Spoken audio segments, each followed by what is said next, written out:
Makinig mga Filipino senior citizens. Universal Social Pension na 1,000 piso bawat buwan, sasapat na ba para sa pangangailangan ng ating mga nakakatanda? Well, mamaya-maya sasagutin natin yan. Hello mga ka-vlogs! Welcome dito sa aking YouTube channel. Magandang araw po sa lahat ng mga manonood. Saan po kayong dako sa mundo? Kumusta mga ka-vlogs? Eto no, isa na namang katanungan ang atin na namang bibigyang pansin dahil nga Sunday ngayon, basta Sunday ay gagawin ko na po na ang mga videos na i-upload ko is yung mga katanungan nyo po at bibigyan natin ng kasagutan. Nang sa ganon, maliwanagan kayo mga ka-vlogs. So ito nga po mga lolo at lola, katanungan mula po kay Ma'am Merlin Policarpio. Kung saan tinatanong niya, sabi niya, Sir Vlogger, ano po ba daw ang mabibili sa 1,000 piso sa mahal na bilihin sa kasalukuyan? Well, ang tinutukoy niya po ay 1,000 piso na Universal Social Pension. Well, anyway, nais lamang nating lilinawin ang Universal Social Pension Bill. No, panukala pa lang ito ha. Meron kasi itong tatlo na version. Una po, yung pumasa na sa Kamara at nasa Senado na, yun po yung nasa 19th Congress pa at hanggang ngayon hindi pa umusad sa Senado.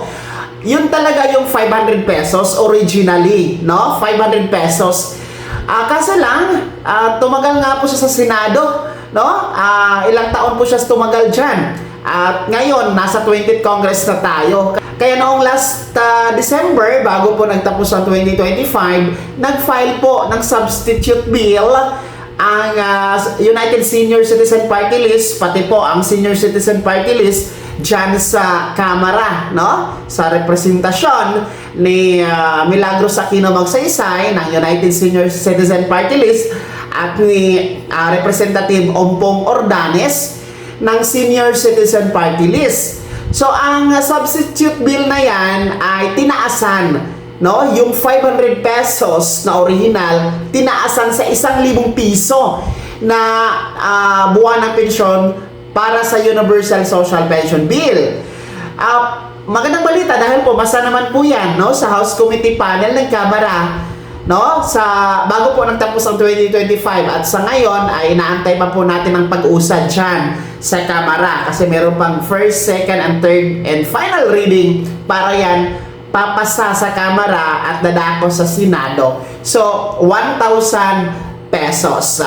Well, anyway, meron din po tayong ikatatlo na version. Yung version naman po ni Senator Risa Hontiveros, which is 1,500 pesos. Kaso lang, no, base po sa pag-aaral at tawag nito, talakayan ng mga mambabatas, particular ng mga may akda ng Universal Social Pension, pati ng National Commission of Senior Citizens or NCSC, medyo dehado po tayo doon sa 1,500 pesos na version ni Senator Hontiveros dahil baka kasi pag yun po yung masusunod, masasabatas, baka kasi hindi masustain, no? Hindi magtuloy-tuloy kasi malaking pondo ang kailangan dito mga ka-vlogs. Ang nakikita kasi ng ating mga mamabatas ay mas realistic itong 1,000 pesos monthly, no? Kahit papano hindi po aaray ang ibang sektor ng ating gobyerno, no? Kasi hindi naman po pwede na lahat na lang ibigay sa senior citizen. Paano na ang ibang sektor? So mas realistic, mas okay yung 1,000 pesos.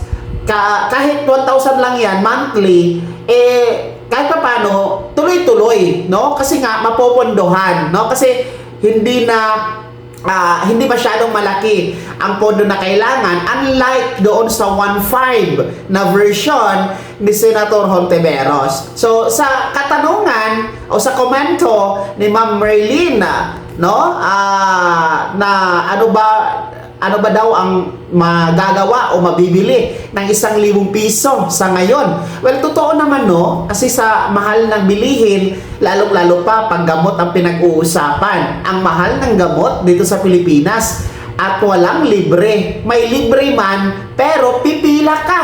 May libre man, pero pili lamang. No? Wala talagang access sa free medicine ang ating mga nakakatanda dito sa Pilipinas. Paano na lang yung hospitalization, check-up, vitamins, di ba? Pagkain pa, nako, ang mahal ng bilihin ng pagkain sa ngayon, no? So, kulang na kulang talaga, kung ating susumahin, kulang na kulang talaga ang 1,000 piso. Pero kahit pa paano, no, mga lolo at lola, malaking tulong na din po ang 1,000 piso na yan para sa inyo. Lalong-lalo pa sa mga walang-wala talaga, walang hanap buhay, no? Walang nag-aabot ng sustento. Malaking tulong na din po yung 1,000 piso na yan para sa inyong pangangailangan. So, tanggapin na lang natin kung ano ang kaya ng ating gobyerno. Kasi hindi naman po pwede na malaki yung ibibigay sa inyo tapos at the end, hindi naman masustain, di ba? So, mabuti na yung kahit maliit, 1,000 piso muna tayo monthly, at least tuloy-tuloy ba, no? At hindi mapuputol ang inyong universal social pension, no? Let's appreciate na lang sa mga maliliit na bagay kasi it's a blessing din po, mga ka-vlogs, no?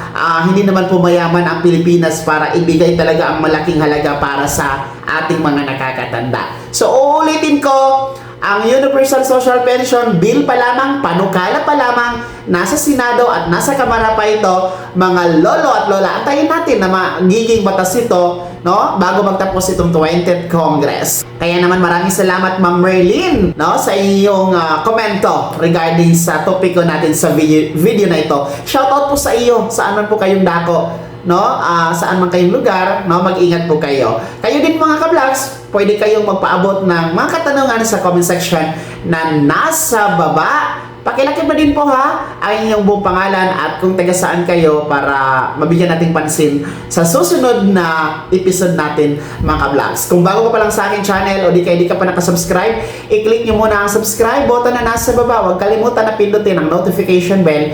Ilagay nyo po sa all para updated ka sa lahat ng mga videos na i-upload ko. Maraming salamat. God bless. Mag-ingat, mga ka-vlogs.